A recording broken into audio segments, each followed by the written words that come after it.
J'ai demandé cette année à mes élèves de 6e de lire le roman de Jean-Claude Morleva, La rivière à l'envers. Ça a été un succès assuré et devant l'enthousiasme de mes élèves, je leur ai demandé chacun de produire un journal de lecteur. Voici des exemples de leur production.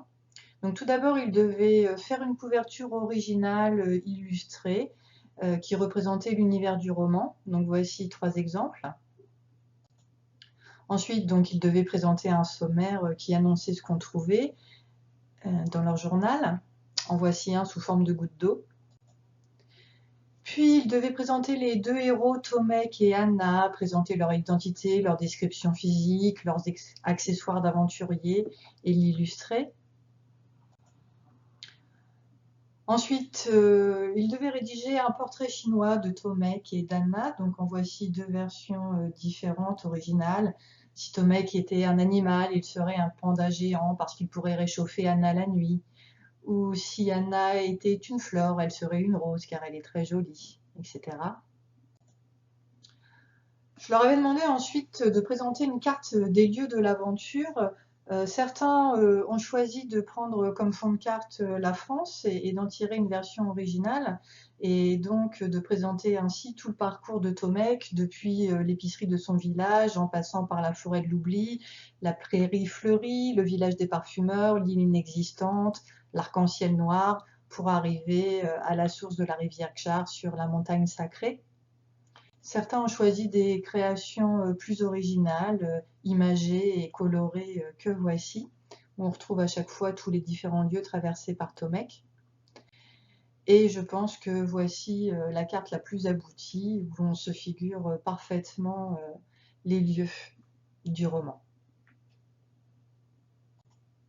En voici une autre sous forme de parchemin et de petits pas de Tomek parcourant tous ces divers espaces géographiques.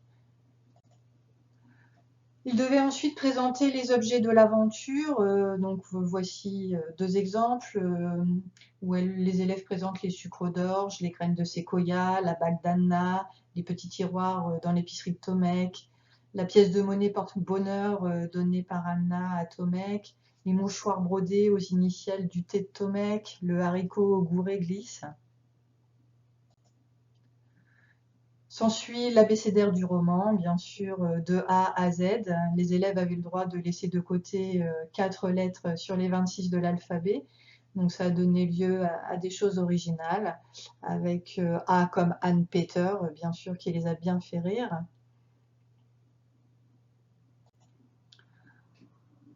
Ils devaient ensuite présenter leurs 8 citations préférées. En voici quelques exemples et expliquer en quoi ce passage les avait marqués ou touchés.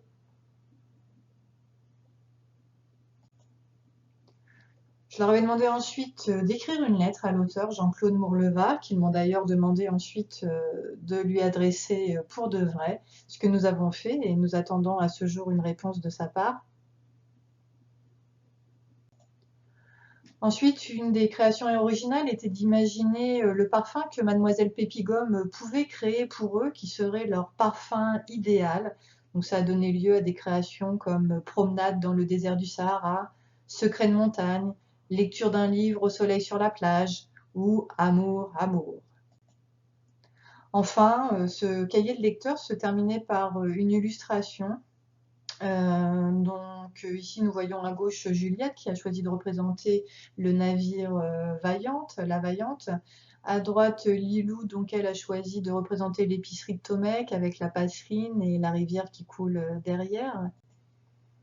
Emeline, quant à elle, a choisi de faire une espèce d'exposition musée où chaque chapitre de la table des matières est reprise sous forme synthétique.